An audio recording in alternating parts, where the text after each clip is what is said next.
Right after that, we play another tough team in the 76ers.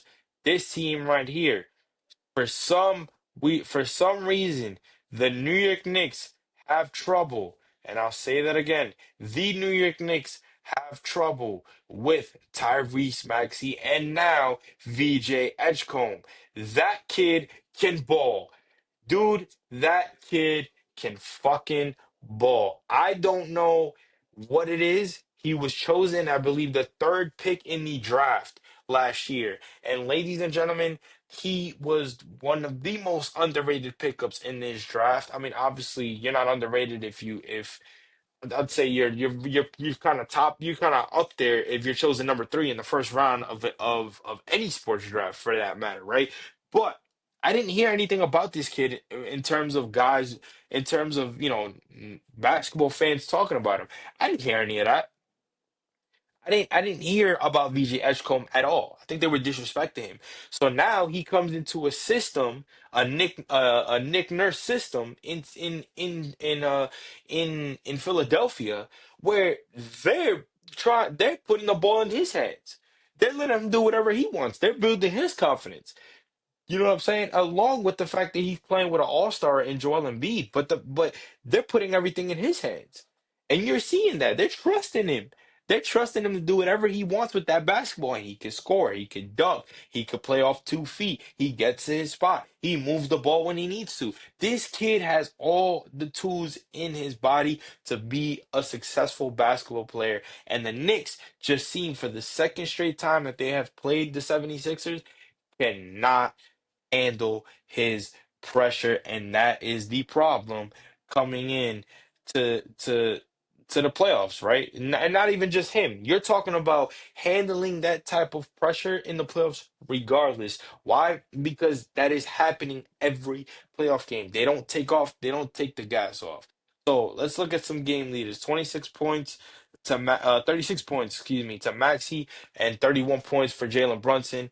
You had 10 rebounds for Joel Embiid, and you had 14 for Cat. And then you had an assist. Paul George and OG Anunoby were out there fighting for assists. But let's look at the box score real quick.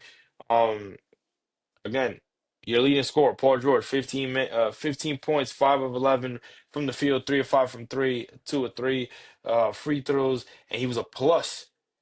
He was a +5 in point differential. Yeah, it just shows he didn't really have a efficient game, but he was a +5 in point differential, which basically means he was affecting the game in a different way. But again, Joel Embiid and Tyrese Maxey and VJ Edgecomb, the big three for them, all coming through and really shutting the New York Knicks down. Joel Embiid, 33 minutes, 26 points, 14 9 of 15 from the field. He was 0 1 from three, but he was 8 of 12 from the free throw. He was he had 10 rebounds again, so a double double with 5 assists, a double double for Joel Embiid. While you go to Maxey, 37 points, 37 minutes, 36 points to 14 of 22 from the field, 6 of 9 from three, 2 of 4. While you get 8 rebounds, four assists, and 4 turnovers. And again, even though he had 4 turnovers, he was still able to put his teammates in position to win and really push the pace of that offense and read a sloppy Knicks defense. And that's what it was. That's really what it was. Again, I I looked at this team and I was like, we could definitely beat this team. We don't beat this team, and that is the second straight year this year that we do not beat the 76ers, and it's because of their adjustments, it's because of their pressure on defense, it is because they're doing things again the way they know how to do it. And VJ seems to be buying into that system. Shots at VJ Edgecomb for that. The Philadelphia 76ers have a very, very lucky dude. I would have loved to drafted him, considering he has a lot of similarities in a way a little bit to Jimmy Butler. He probably could shoot better than Jimmy Butler, but gotta respect it, right? Gotta respect it.